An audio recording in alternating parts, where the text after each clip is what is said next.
Hello guys, good afternoon.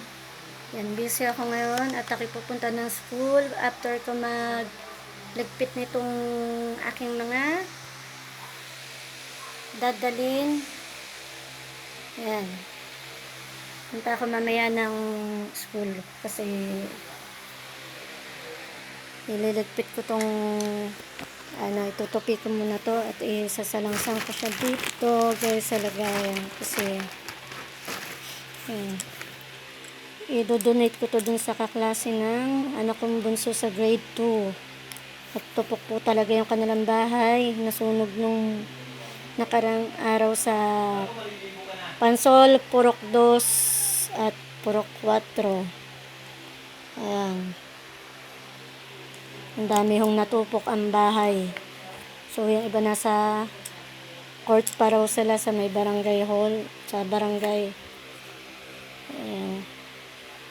Sana marami pang tumulong sa kanila. Then, isusunod ko na yung after nito, mag-kat din ako para dun sa grade 6.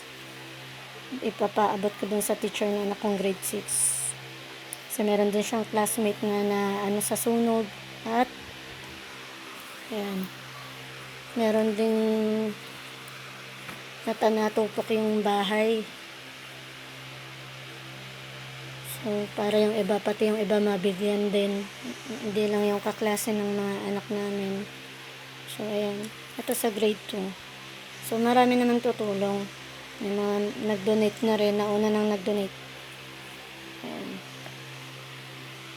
Napato kahapon pa to. Kaso sumama yung pakiramdam ko kahapon. So, ayan. Ayan. Meron tayong uniform. Polo. Ayan. Tapos meron tayong sapatos. Ayan, sana magkasya dun sa atin niya. Yung isa. So, yun, para dun sa classmate ng anak ko na lalaki. Ayan. Natabunan na yung iba. Yung mga short na panlakad. Ayan, para tapos to. Uniform. Para makapasok din siya. Ayan, may medyas tayo.